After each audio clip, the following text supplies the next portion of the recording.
welcome to the Great Shrimp Shoal. Today, and today only, we've got babies. That's right, both the mountains and the forest have new arrivals right now. It's been a busy few days, so let's get right into it and get the show started. Also, please remember to tell your friends about your favorite shrimpy shrimp show in the Shrimpverse. Let's get to it.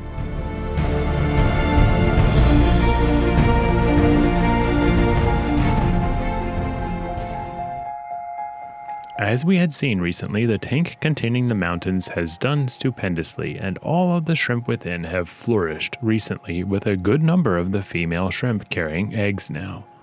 They love their new feed and they're eating and pooping a ton. I've decided to use a number of the techniques that have made the mountains a success for the tank containing the forest, as that 10-gallon setup has had major issues recently. First, the ghost shrimp disappeared, and then the red cherry shrimp disappeared, and now the green jade cherry shrimp community has just one member left, a far cry from where they stood just a few months ago.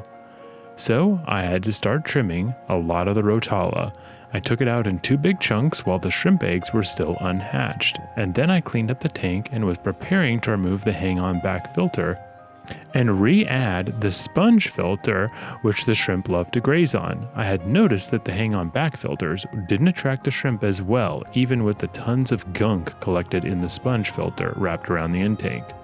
But, lo and behold, when I checked in on the tank one morning, not long after the last episode, the female shrimp was without her eggs. So, they had hatched sometime in the night.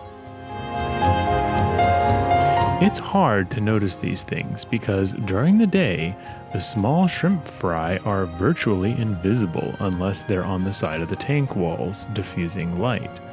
I checked around a little but then decided to wait until evening to increase my luck in finding them. It seems as though she is enjoying the food pellet, and I'm reluctant to add the other feed that I've used in the mountains despite how much the shrimp there seem to love it, and that is due to one single reason. There are close to 12 olive nerite snails in the forest, and they mob the food quickly. This is just a few seconds after it was added to the tank, and after a few hours I usually spot them wrestling with each other in a snail-shaped sphere that rolls around on the substrate. I think adding a feeding dish, especially like the one that's the suspended one that I use in the mountains, would at least give the shrimp a fighting chance against the snails. I may try that sooner rather than later because the snails are voracious and already do a good job cleaning the tank walls. I don't want the baby shrimp to be starved either. See, she's been chased off by just a few of the snails. Hopefully she'll circle back soon and retry. I've had pretty good luck spotting the baby shrimp in the past. Actual luck. You see, in order to film the shrimp, I have to get close to the tank, and that's how I've spotted everything from the rhabdocola and the detritus worms to the copepods and even smaller organisms. That being said, it may be too soon to spot these babies during the day because they are likely hiding deep within the foliage of the rotala. At the end of the last episode, I removed the almond leaf, half of the rotala, and left the hygrophila and bronze swords largely alone. And just today I removed some of the hygrophila because it was beginning to get growth above the waterline. If I give that plant enough room, it will actually flower and could soon dwarf the tank with its height. It blows my mind that this plant in particular grew from those seeds that I had planted in the garden. These that I've planted in the forest are transplants from that tank too. There's a little bit of it in each of my tanks. After looking during the day, patience paid off, and that very night I was able to locate a bunch of the new fry and film them searching for food. As I've learned with other communities of shrimp, it seems that the fry are not too interested in the food pellets. They prefer the biofilm or smaller particles of food. That too seems to be the case with these fry, as there is a new food pellet currently being mobbed by the snails, and they haven't shown any interest in anything but the substrate. Yes, this is what green jade cherry shrimp babies look like. a wispy grain of rice about half normal size. It's already hard to spot these tiny beasts, and to add to that the fact that they are largely transparent when they are young. There are actually two here, one on the stalk and one at the base of the bronze sword. Here and here. Also, this camera doesn't have a good low light contrast, and they are downright camouflaged. Here's what I'm doing in color correction just to make them pop a bit. Actually, did you just see that? The one further up on the branch just disappeared. At regular speed, it looks like it ceased to be there in the blink of an eye. I've slowed down this replay 96%, and you can get a first-hand look at just how quickly these baby shrimp can react to get away from a predator or escape their dangers.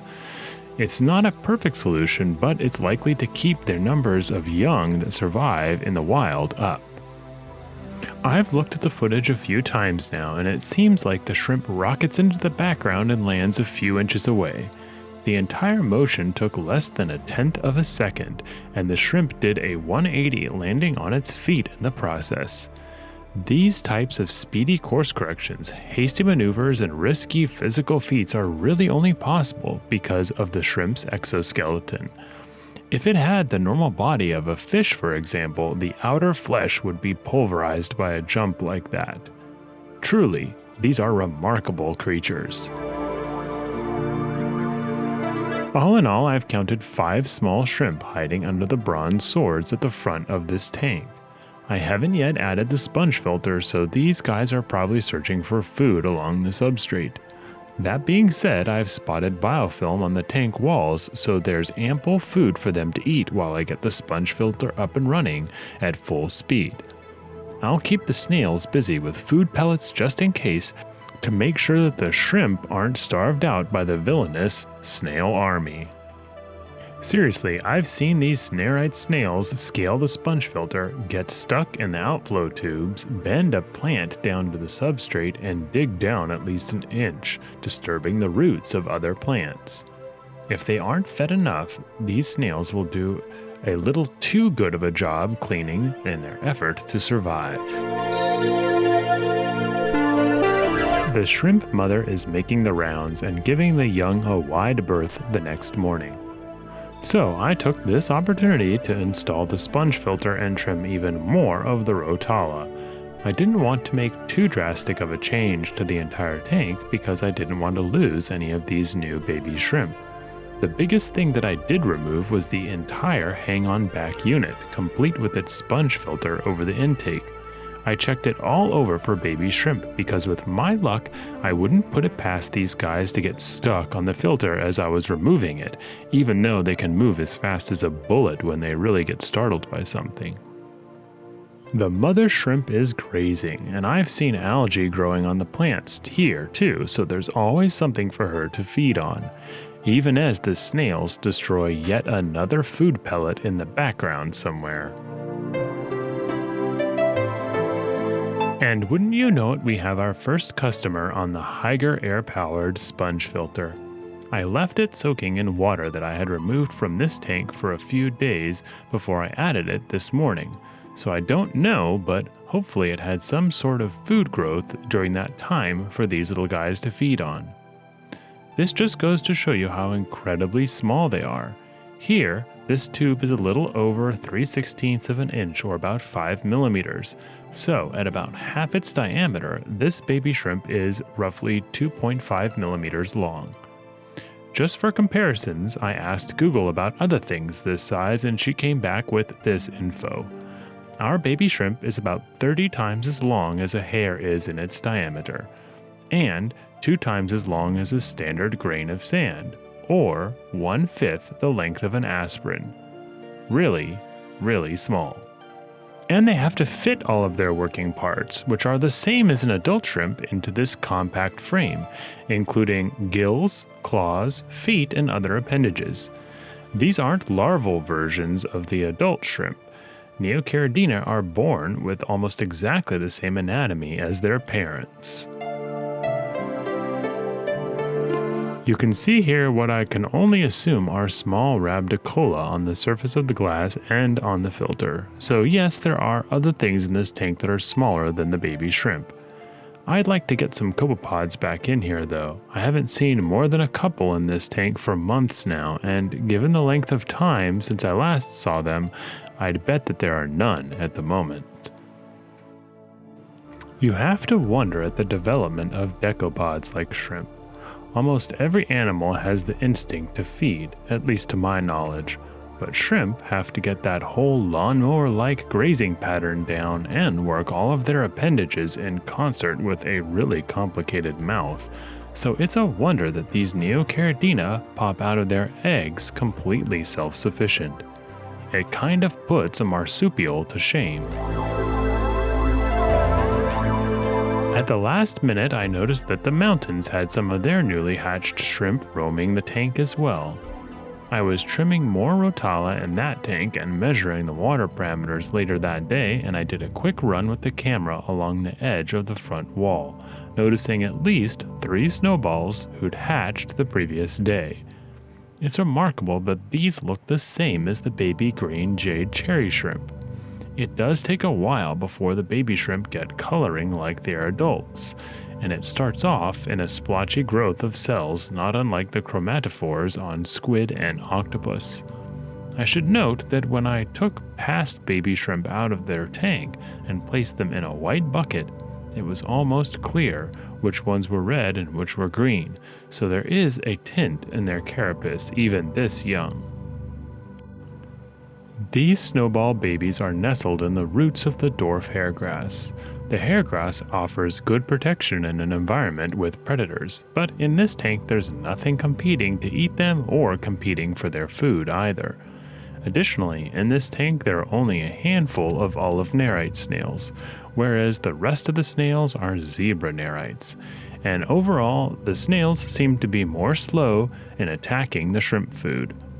The food in this tank includes the Bacter AE for the bamboo shrimp and the new smaller feed for the Neocaridina, so there's probably a lot of food material that makes its way onto the substrate, and I'm sure that these little shrimp love searching for it.